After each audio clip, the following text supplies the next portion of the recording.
जय शिवराय मित्रांनो, पीक विमा या संदर्भातील 3 अतिशय महत्त्वाचे अपडेट आजच्या व्हिडिओच्या माध्यमातून घेण्याचा प्रयत्न करणार आहोत.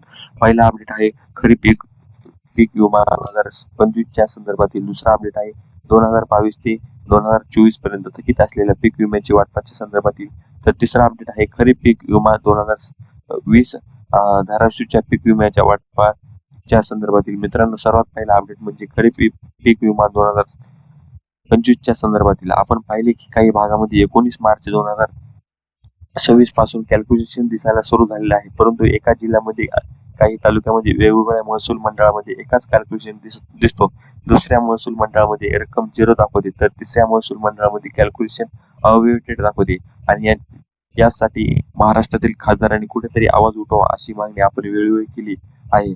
शेतकऱ्यांच्या माध्यमातून खूप मोठ्या अपेक्षा महाराष्ट्रातील खासदाराकडे आहेत आणि या पाश्चात्य सुप्रिया सुळे यांच्या माध्यमातून आज लोकसभेमध्ये शेतकऱ्याच्या खरीपाच्या पीक विम्याच्या संदर्भातील प्रश्न उपस्थित करण्यात आला आहे.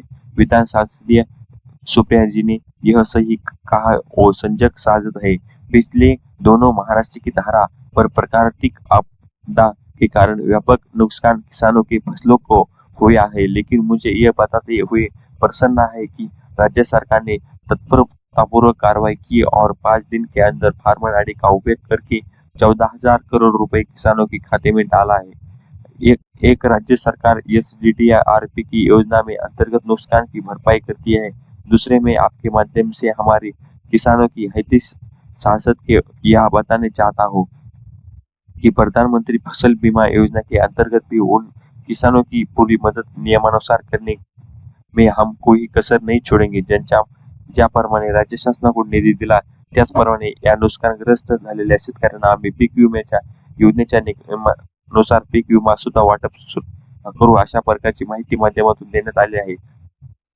अर्थातरी कुठेतरी पीक विम्याचा प्रश्न हा मर्यादित राहिला होता, तो आता लोकसभेत पोहोचला आणि परत आणखीन यांच्यामध्ये जर थोडा फोर्स केला तर नक्कीच पीक विमा कंपन्यांच्या राज्य शासनाच्या पाठपुरावा आणि या सर्व बाबीमुळे पीक विमा वितरणामध्ये कुठेतरी काही गडबड करावी लागेल. आणि कारण एकंदरीत आपण जर पाहिले तर जानेवारी फेब्रुवारी महिन्यामध्ये वितरण होणार पीक विमा अद्याप देखील यांच्यामध्ये कॅल्क्युलेशनची प्रक्रिया पार पडणे बाकी आहे. मित्रांनो, याचप्रमाणे दुसरा एक महत्त्वाचा विषय म्हणजे तो म्हणजे ज्या शेतकऱ्याच्या बँक खात्यात आधार लिंक नाही तर अशा शेतकऱ्यांनी पीक विम्याचे वितरण पीक विमा कंपनीच्या माध्यमातून करण्यात आले नव्हते आणि अशा प्रकारे 2022 नंतरचे 2023-2024च्या बऱ्याच मोठ्या प्रमाणात पीक विमा वितरित करणे बाकी होते. अशा प्रकारे विम्याच्या वितरणात प्रतिष्ठित असलेल्या आणि अर्धवट पीक विमा वितरित झालेल्या शेतकऱ्यांना आता 2023-24च्या जो पीक विमा प्रलंबित आहे तो त्यांच्या खात्यामध्ये क्रेडिट व्हायला सुरू झाले आहे. यापूर्वी सुद्धा आपण 3 फेब्रुवारी अपडेट घेतलं होतं. बऱ्याच साऱ्या शेतकऱ्यांना फेब्रुवारी महिन्यामध्ये देखील हा निधी त्यांच्या खात्यामध्ये वितरण करण्यात आलेला होता आणि आता उर्वरित असलेल्या शेतकऱ्यांना आधार सेटिंग नसल्याने त्या शेतकऱ्याच्या खात्यामध्ये ते पीक विमाची रक्कम जमा केली जात आहेत. मित्रांनो, याचबरोबर 2023 आणि 2024 या वर्षातील 2024 या खरीप हंगामातील आणि 2024च्या रब्बी हंगामात या हंगामातील शेतकऱ्यांना हजार रुपयापेक्षा कमी रक्कम मिळाल्या होत्या आणि अशा 1000 रुपयापेक्षा कमी रक्कम मिळालेल्या शेतकऱ्यांसाठी पीक विम्याची वितरण करण्यासाठी राज्य शासनाकडून पूरक अनुदान दिले आहे. या पूरक अनुदानासाठी देखील वितरण सुरू करण्यात आले आहे.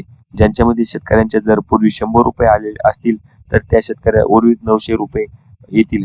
जर पूर्वी शेतकऱ्याला 800 रुपये आले असतील तर या शेतकऱ्याला उर्वरित 200 रुपये त्यांच्या खात्यामध्ये क्रेडिट केले जातील. ज्या शेतकऱ्यांना 1000 रुपयाचे कमी पीक विमा आला होता अशा शेतकऱ्यांना वितरित असेल. मित्रांनो, याचबरोबर धाराशिव 2020च्या या पीक विम्याचे प्रश्न देखील बऱ्याच दिवसापासून गंभीर आहे. याच्यासाठी आता 15 एप्रिल 2026 ची पुढची सुनावणीची तारीख देण्यात आली आहे. तारखा पडत आहे. शेतकऱ्यांना एकही मोठी प्रतीक्षा आहे. या ठिकाणी लागलेले पीक विमा हे सर्व होत असताना जो काही पीक विमा कंपनीकडून कोर्टाकडे जमा करण्यात आला आहे याच्यावर स्टाय आलेला आहे, परंतु राज्य सरकारकडून जे काही पूरक अनुदान 134 कोटी रुपये देण्यात आले आहेत याच्यावर स्टाय आलेला नव्हता. परंतु हे पैसे वितरित करण्यासाठी एक अकाउंट खोलण्यासाठी कोर्टाच्या माध्यमातून सांगण्यात आले होते आणि तब्बल 1.5 ते 2 महिन्याच्या प्रतीक्षेनंतर अखेर शासनाच्या माध्यमातून यासाठी एक स्वतंत्र अकाउंट खोलण्यात आले आहे, ज्यामध्ये या 134 कोटी रुपयाच्या रकमेचे वितरण केले जाईल.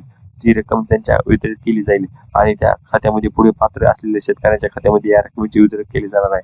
आता 134 कोटी रुपयाच्या वितरणासाठी कुठल्याही प्रकारचा आक्षेप नाही, परंतु जर प्रशासनाने माध्यमातून ही रक्कम वितरित केली तर शेतकऱ्यांना हा हप्ता रक्कम वितरित केली जाईल. लवकरच ही कॅल्क्युलेशन पूर्ण होईल आणि जसे ते ज्यांच्यामध्ये कॅल्क्युलेशनची प्रक्रिया पूर्ण होतील तशा त्या रकमा दिसायला सुरू होतील. आपली पीक विम्याची पॉलिसी त्याची स्टेटस आपण PMFOI पोर्टलवर ती तपासत राहा आणि अपडेट येईल ती अपडेट सुद्धा नक्की पहा.